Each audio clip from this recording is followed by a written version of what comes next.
See, I am the governor of the place. I should not demoralize my investigating officers. If they have started investigation right honest, very good. Let me see what is the result of the investigation. The culprit has to be arrested. There is no compromise on that. সন্দেশখালীতে গিয়েছেন রাজ্য পুলিশের DG Rajib Kumar. আজ রাতে তিনি সন্দেশখালীতেই থাকছেন। ইতিমধ্যে পুলিশের সঙ্গে তিনি বৈঠক করেছেন। বৈঠকের পর জলপথে এলাকা পরিদর্শন। শেখ শাহজাহান বাহিনীর বিরুদ্ধে সন্দেশখালী বাসিন্দাদের একাধিক ক্ষোভ রয়েছে পুলিশের বিরুদ্ধেও। জমি দখল, দুর্নীতি, ধর্ষণ, নির্যাতনের মতো ভুরি ভুরি অভিযোগ শেখ শাহজাহান বাহিনীর বিরুদ্ধে। পুলিশের কাছে অভিযোগ জানাতে গিয়েও কোনো লাভ হয়নি বলে অভিযোগ করেছেন সন্দেশখালী বাসিন্দারা।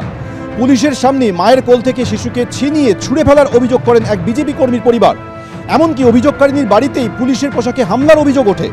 ভুরি ভুরি অভিযোগের মধ্যেই সন্দেশখালীতে গেলেন রাজ্য পুলিশের ডিজি রাজীব কুমার। আজ রাতে তিনি সন্দেশখালীতেই থাকছেন। সন্দেশখালী থানায় পুলিশ কর্তাদের সঙ্গে বৈঠক করেন। 48 দিন পরেও অধরা সন্দেশখালী কাণ্ডের মাস্টারমাইন্ড শেখ শাহজাহান। শিবু হাজরা, উত্তম সর্দার গ্রেপ্তার হলো, এখনও শেখ শাহজাহান কেন ধরতে পারল না পুলিশ? এই প্রশ্ন তুলছেন অনেকেই।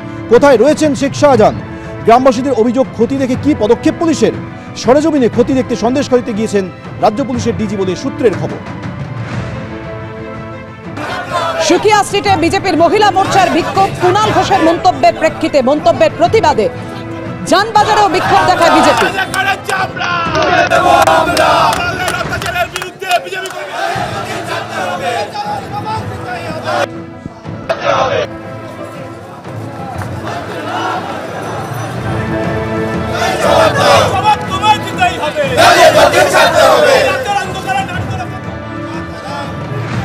যুক্তিতক্ক লাইভ সম্প্রচারে সন্দেশখালীর মহিলা থেকে বিজেপি বিধায়ককে বেলাগাম আক্রমণে কুণাল ঘোষ।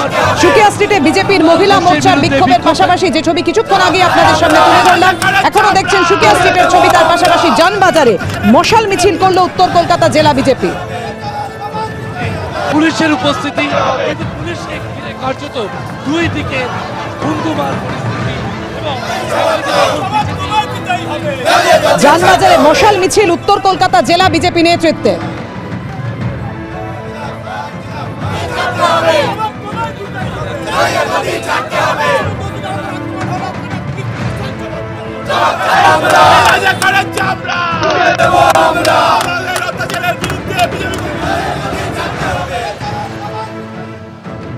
যুক্তিতক্ক লাইভ সম্প্রচারে গতকাল আপনারা জানেন সন্দেশখালীর 4 মহিলা তাদের নির্যাতনের কথা শুনিয়েছিলেন, যে চরম অভিজ্ঞতার মধ্যে দিয়ে তাদের যেতে হয়েছিল সে কথা বলেছিলেন, আর তাদেরকেই সাজানো ঘটনা বলে আক্রমণ করেন কুণাল ঘোষ। কুণাল ঘোষ বহিরাগত বলে, সাজানো ঘটনা বলে বলছেন। সন্দেশখালী তো বিক্ষোভ হচ্ছে, আপনার বিরুদ্ধে পোস্টার পড়েছে, আপনার বাড়ির সামনে বিক্ষোভ। ওরা আমায় নিয়ে ব্যস্ত থাকুক, তৃণমূল কংগ্রেস 42-এ 42 জিতবে।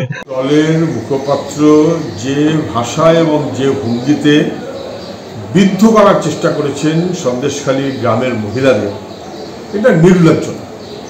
যদি আমি তাকে দায়ী করার চাইতে বলবো, তিনি যার অনুপ্রেরণায় চলছেন দায়ী তো তিনি, অনুপ্রেরণা দাত্রী যে তিনি তো দায়ী।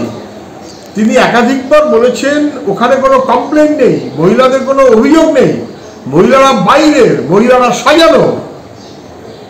এবং তাতে অনুপ্রাণিত হয়ে তৃণমূলের বাকি নেতারা বলতে শুরু করলেন হাজার হাজার টাকা দিয়ে মহিলাদের ভাড়া করা হয়েছে।